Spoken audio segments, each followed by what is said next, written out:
네, 기도하도록 하겠습니다. 사랑이 많으신 하나님 아버지, 저희들이 이 시간도 주님 보기를 원합니다. 주님께서는 이 땅의 삶을 어떻게 살아가셨을지 진지하게 고민하고 알아가고 또 주님께 배우는 시간 될 수 있기 원합니다. 모든 삶이 또한 그렇게 되기를 원합니다. 주님 이 시간 임재하여 주시고 역사하여 주셔서 저희들의 온전한 성도로서 살아갈 수 있도록 이 시간을 사용하여 주시옵소서. 이 모든 것 우리 주 예수 그리스도의 이름으로 기도드렸습니다. 아멘. 네. 여태까지 가장 유쾌하게 시작한 특송이고 또 그와 반전되는 감동이 있었던 특송이고 또 가장 민망하게 강단에 등단하지 않았나 네, 생각이 듭니다. 네, 오늘 저희들이 함께 보는 베드로전서는 고난 가운데 있었던 성도들을 향해서 기록된 말씀입니다. 시대적인 배경으로는 네로 황제의 그 기독교 대박해를 앞두고 있었던 시점에 기록되었을 것으로 추측되는 성경이 바로 이 베드로 전서입니다. 그래서 베드로 전서를 읽어보면 계속해서 이 고난에 대한 주제가 진행되고 있다는 것을 알 수 있습니다. 그리고 오늘 우리들이 함께 보는 본문 역시 고난에 관한 주제가 계속해서 이어지고 있습니다. 사도 베드로는 이 앞장인 3장 8절부터 17절까지의 말씀을 통해서 고난 중에도 선을 행할 것을 권면했고 또 의를 위하여서 고난을 받으라고 권면을 했습니다. 그리고 그 후의 말씀에서는 예수 그리스도께서 고난을 당하시고 부활하시고 승천하신 그 예수 그리스도의 삶을 통하여서 예수 그리스도께서 고난의 길을 걸어가심이 우리들의 모델이 되며 또 예수님께서 부활하시고 승천하심이 예수님을 따라서 고난받는 모든 성도들에게 예비되어 있는 소망이라는 것을 베드로 사도가 이야기했습니다. 베드로 사도는 그리스도의 고난을 직접 받던 사람이고 그 앞에 두려워 떨었던 사람입니다. 그리고 자신 또한 그 고난을 받게 될까봐 도망했던 사람이 바로 이 베드로 사도였습니다. 그러나 부활하신 주님을 만나고 완전히 변화되어서 어느 상황에서도 담대하게 복음을 전했던 사람이 이 베드로 사도입니다. 그래서 이 베드로 사도는 그 누구보다 고난의 가치를 잘 알고 있었고 이 성도가 당하는 고난이 성도들에게 어떠한 것인지 잘 알고 있는 사람이 직접 눈으로 보고 경험함으로 알고 있는 사람이 이 베드로 사도였습니다. 그렇기에 이 교회의 리더로서 교회의 성도들이 고난의 당함을 볼 때 누구보다 마음 아파했을 사람이 이 베드로 사도였지만 믿음을 지키기 위하여 고난을 받고 있는 성도들을 향해서도 고난 앞에서 선을 행하는 것이 복임을 담대히 이야기하고 또 의를 위하여 고난을 받는 것이 복이라는 것을 이 베드로 사도는 담대하게 전하고 있습니다. 오늘 본문 1절 말씀은 그리스도께서 이미 육체의 고난을 받으셨으니 라는 말로 앞에서 이야기한 예수 그리스도의 사역을 이야기하며 예수님께서 육체의 고난을 받으신 것과 같은 마음으로 갑옷을 삼으라고 이야기하고 있습니다. 여기서 마음이라는 단어는 생각과 뜻을 의미하는 단어입니다. 이 시간 함께 예배드리는 성도 여러분들은 삶을 살아가시면서 예수님께서는 이 순간 어떻게 하셨을까 하는 질문을 해보신 적이 있습니까? 예수님이라면 지금 이 순간 어떤 마음을 가지셨을까? 예수님이라면 어떤 생각을 하셨을까? 사실 우리들에게 쉽지 않은 질문이라고 생각합니다. 저도 이 설교 준비를 하면서 문득 이 생각을 했는데 사실 삶에서 살아가면서 우리들이 제가 컴퓨터 앞에 설교 준비를 하면서 예수님이 컴퓨터 앞에 앉아 있는 모습 자체가 잘 상상이 안 되더라고요. 그런데 식사를 하면서는 예수님께서도 항상 식사를 하시는 자리에 있으셨다는 것을 우리들이 봤기 때문에 예수님께서는 식사를 하실 때 어떤 마음으로 식사를 하셨을까?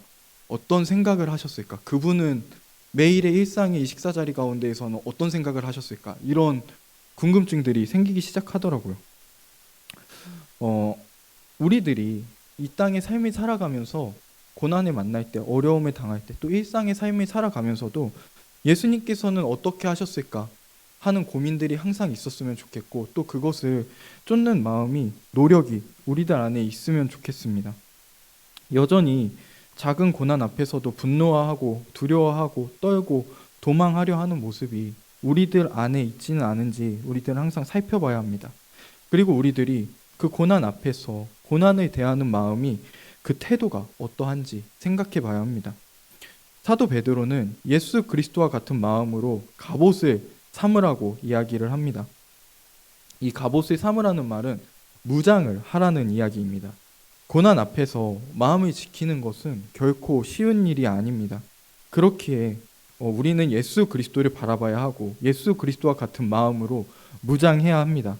고난 앞에서 어렵고 힘들 때 우리들이 성도로서 온전히 성도다운 모습을 지킬 수 있는 유일한 방법은 오직 예수 그리스도밖에 없음을 우리들은 잘 기억해야 합니다. 함께 예배 드리는 모든 성도 여러분들이 예수 그리스도를 바라보고 주님의 뜻과 생각과 그 마음으로 무장하게 되시기를 주님의 이름으로 축복합니다. 이어서 1절 후반부에는 이는 육체의 고난을 받은 자는 죄를 그쳤다 라고 이야기합니다. 여기서 육체의 고난을 받은 자는 그리스도인을 이야기합니다. 육체의 고난을 받은 자라는 것은 다른 종교에서 고행을 통해서 어떠한 경지에 이르고 깨달음을 얻으려고 하는 그런 모습을 의미하는 것이 아닙니다. 베드로전서는 믿음을 지키기 위해서 고난은 성도들을 향해서 기록된 말씀이고 그 배경을 그대로 가지고 왔을 때 육체의 고난을 받은 자라는 것은 성도로서 믿음을 지키기 위해서 고난을 받은 자라는 의미라는 것을 우리들이 알 수 있습니다. 우리들은 성경을 통해서 믿음을 가지고 있는 성도들이 고난을 당하는 장면을 어렵지 않게 찾아볼 수 있습니다. 지금 우리들이 보고 있는 서신을 기록한 베드로는 예수를 믿는 신앙으로 인해서 육체의 고난을 당했고 신약에 가장 많은 성경을 기록한 사도 바울 역시 육체적 고난을 수도 없이 많이 당했음을 우리들이 성경을 통해서 볼 수 있습니다. 그리고 성경에 그 이름이 기록되어 있지는 않지만 많은 성도들이 이 육체의 고난을 계속해서 당했기 때문에 사도 베드로는 그들을 향해서 이렇게 서신을 기록하고 있습니다. 많은 성도들이 고난을 받고 있었다는 것을 알 수 있고 사도 베드로는 그들을 이야기하고 있는 것입니다. 그러면서 육체의 고난을 받은 자는 죄를 그쳤다고 사도 베드로는 이야기합니다. 다시 말하면 믿음을 가지고 살아가고 있는 성도는 죄를 그쳤다고 이야기를 하고 있는 것입니다. 그러면 지금 같이 예배를 드리고 있는 우리들은 진정 죄를 그쳤습니까? 네, 쉽게 그렇다고 아멘 하면서 대답하기가 어려운 문제입니다. 그러나 베드로가 이야기하는 것은 성도들은 더 이상 죄의 영향력 아래 있지 않다는 이야기를 하고 있는 것입니다. 예수 그리스도를 믿고 영접한 성도들은 죄를 용서받는 은혜를 입었을 뿐만 아니라 더 이상 죄와 사망의 권세가 틈타지 못하도록 우리 주님께서 항상 지켜주시는 은혜를 함께 누립니다. 죄를 이길 수 있는 힘과 능력 또한 주님께서 허락해 주십니다. 더 이상 죄가 우리들의 왕노릇하는 것이 아니라 오직 예수 그리스도가 우리들의 왕이 되어 주십니다. 예수로 인하여서 죄는 끊어지고 그치는 것입니다. 사도 바울 또한 로마서 6장에서 그런즉 우리가 무슨 말을 하리요 은혜를 더하게 하려고 죄에 거하겠느냐 그럴 수 없느니라 죄에 대하여 죽은 우리가 어찌 그 가운데 더 살리요 라고 이야기하며 성도는 죄에 대하여 죽은 존재라고 이야기를 합니다. 예수님께서 모든 죄를 이기셨고 모든 죄의 문제를 끊어내셨습니다. 우리들이 가지고 있었던 모든 죄의 문제 또한 예수님께서 해결하셨습니다. 성도는 죄에 대하여 죽은 존재이고 죄를 그친 사람들입니다. 이제 예수 그리스도와 같은 마음으로 무장해야 하는 이유를 우리는 여기서 또 발견할 수 있습니다. 성도는 예수님을 왕으로 모시고 예수의 영향력 아래에 있는 자들이지만 동시에 성도들이 살아가고 있는 이 세상은 죄로 가득하고 성도들을 끊임없이 무너뜨리려고 하고 있는 세상입니다. 성도가 되었다는 것은 왕이신 예수님 편에 서서 끊임없이 영적인 전투를 이어가야 하는 사람이 되었다는 것입니다. 성도는 당연히 예수 아래 있을 때 죄를 이길 수 있는 존재들입니다. 그러나 예수 그리스도를 놓치게 된다면 죄에 무너지고 넘어질 수밖에 없는 약한 사람들일 뿐입니다.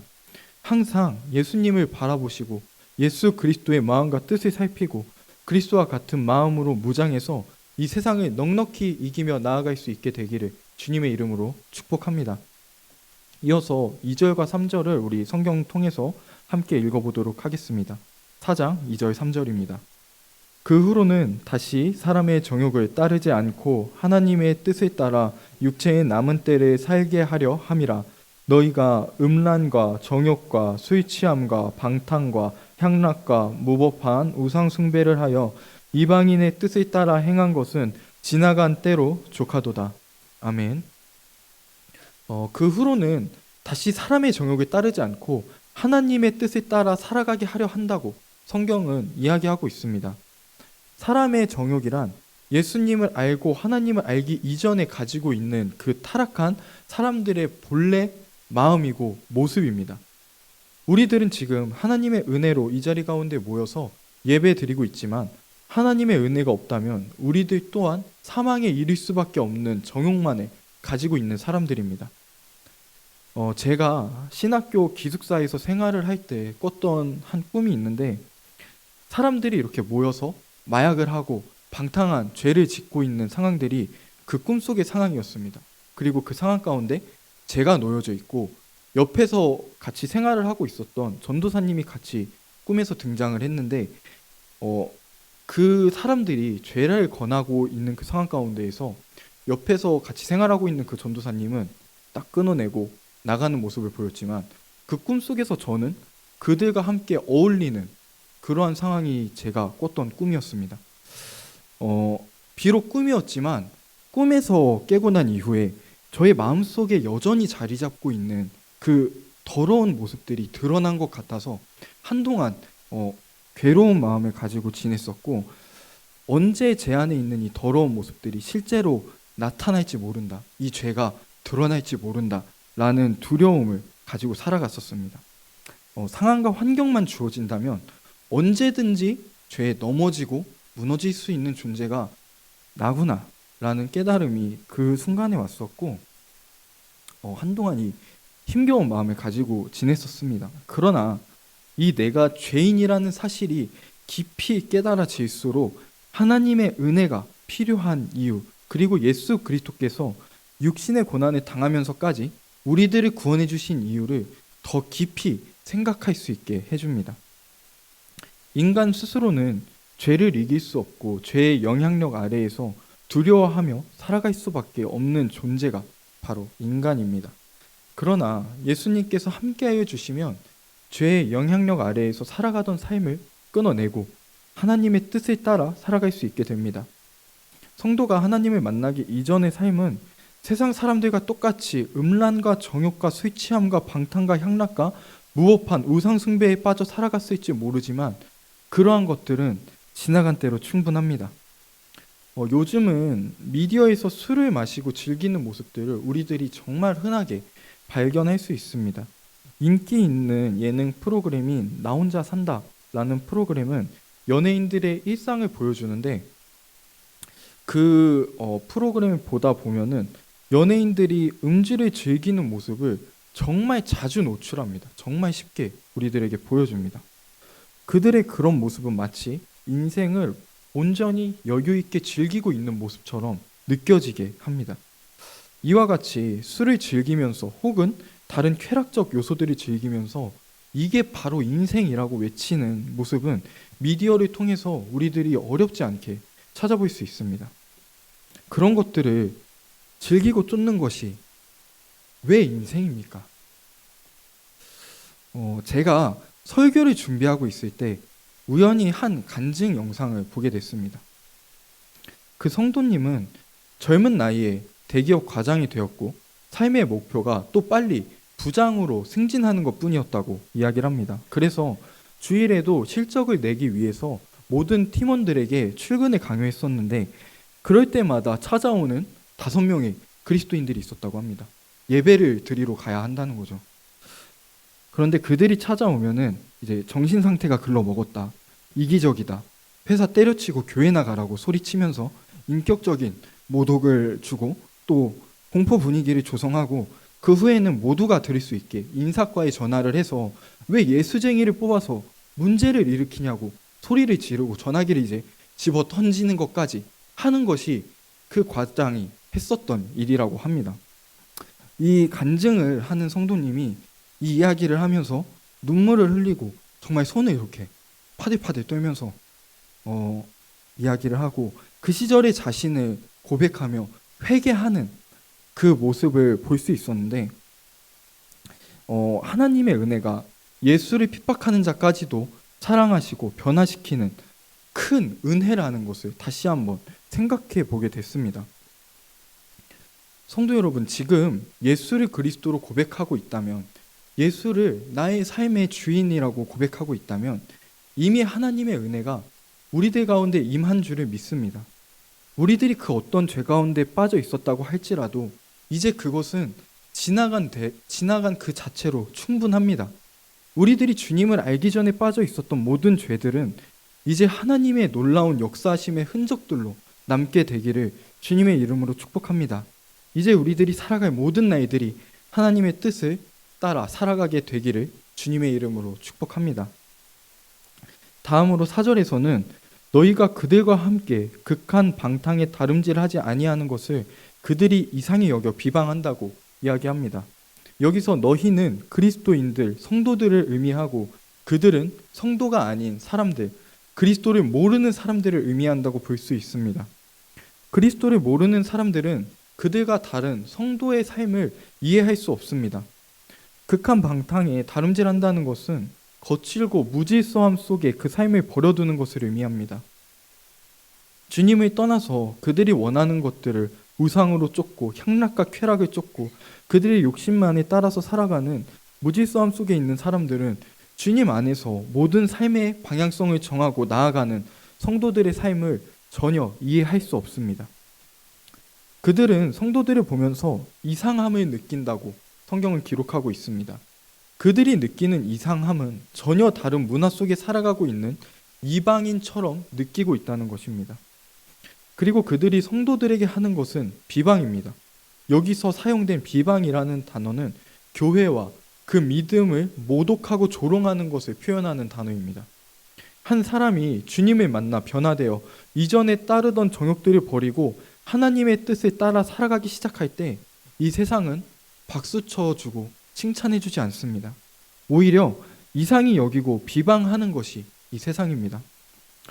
예수님을 믿는 믿음으로 인하여서 비난당하고 조롱당하는 때를 만나거든 우리 성도 여러분들은 상처받고 위축되기보다는 오늘 읽고 있는 이 본문의 말씀이 우리들의 삶 가운데 응하였음을 보시고 기뻐할 수 있게 되기를 주님의 이름으로 축복합니다. 네, 5절 말씀입니다. 5절 말씀 우리 같이 한 목소리로 읽어보도록 하겠습니다. 그들이 산자와 죽은 자를 심판하기로 예비하신 이에게 사실대로 고하리라. 아멘. 네, 산자와 죽은 자를 심판하기로 예비하신 이는 승천하셔서 보좌 우편에 앉아 계신 우리 예수 그리스도이십니다. 예수님께서는 다시 오실 것을 분명히 말씀하셨고 예수님께서 다시 오실 때 이 세상을 심판하실 것을 예수님께서는 직접 말씀해 주셨습니다. 우리들이 예수님께서 어떤 모습으로 다시 오실지 분명하게 알 수는 없으나 분명한 것은 이 세상에 다시 오시는 예수님은 처음 오실 때처럼 조용히 아기의 모습으로 오시지 않으실 것입니다. 이 세상을 살아가고 있는 모든 이들이 승천하셨던 그 모습 그대로 다시 오시는 것을 반드시 보게 될 것입니다. 그리고 모든 사람들이 그 예수님 앞에서 의의 심판을 당하게 될 것입니다. 베드로가 서신을 쓸 당시에 권력을 잡고 그리스도인들을 재판하고 심판하는 이들은 세상의 권세 잡은 사람들이었습니다. 성도들이 재판에 회부되고 감옥에 갇히는 일들을 성경을 통해서도 볼 수 있고 그리스도인들의 핍박의 역사를 살펴보면 정말 많은 그리스도인들이 억울하고 비참하게 재판을 받고 심판을 당했다는 것을 알 수 있습니다. 그러나 예수님께서 온 세상의 최후의 심판자가 되십니다. 성도들도 그리고 이 세상 사람들도 모두 예수님께 심판을 당하게 될 것입니다. 5절에서 그들이 사실대로 고하리라고 이야기하고 있는데 여기서 그들은 성도들이 아니라 성도들을 비방하던 자들입니다. 성도들을 비방하던 자들 또한 주님 앞에 모든 것을 사실대로 고하고 주님의 심판을 받게 된다는 것을 5절은 이야기하고 있는 것입니다.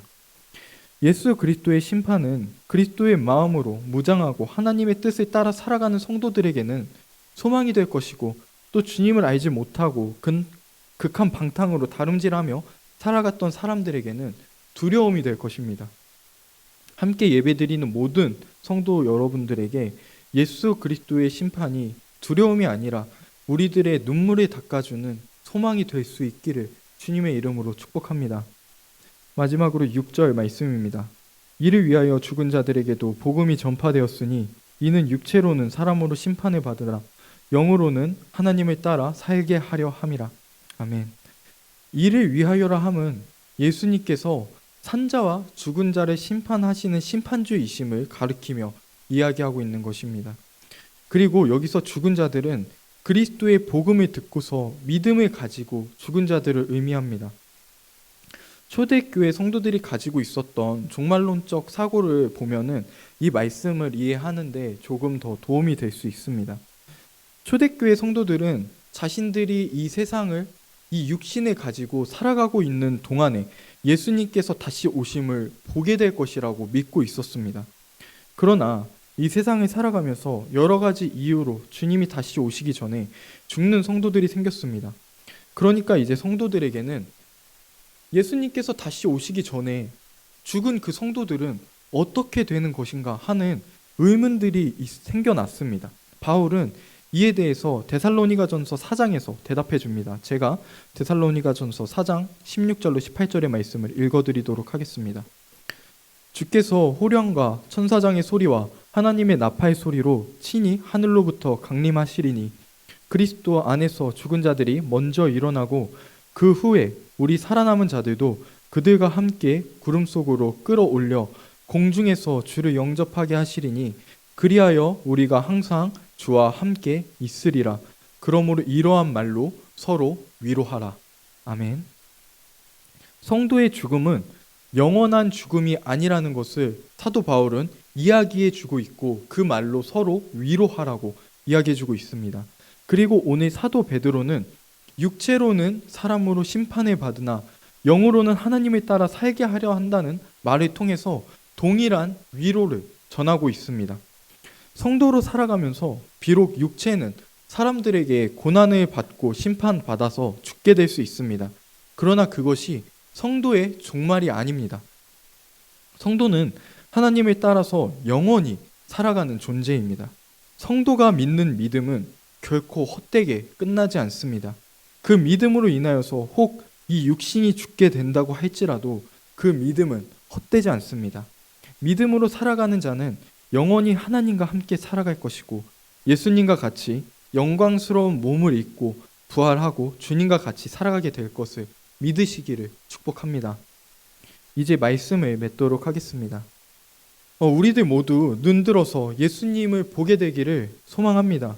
그리고 예수님께서 이 땅을 살아가실 때 또 고난 당하실 때 주님이 어떤 생각을 하셨을지, 어떤 마음을 가지셨을지 깊이 살펴봤으면 좋겠습니다. 그리고 우리들이 그 주님의 생각과 마음으로 무장하게 되기를 축복합니다. 성도라면 이 세상을 살아가면서 거룩한 영적인 싸움을 해야만 하는 존재입니다. 그리고 그 싸움은 혈과 육에 대한 것이 아니요 정사와 권세와 이 어두움의 세상 주관자들과 하늘에 있는 악의 영들의 대함입니다. 오직 주님으로 무장할 때 우리들이 이 싸움에서 승리하게 될 줄을 믿습니다. 이 세상을 살아가는 동안 힘겨운 싸움이 우리들 앞에 있고 고난이 우리들 앞에 있을지라도 예수의 마음으로 담대히 나아가시기를 축복하고, 또 예수 그리스도께서 다시 오실 그때에 두려움이 아니라 참된 기쁨으로 그 앞에 서게 되기를 주님의 이름으로 축복합니다. 기도하도록 하겠습니다.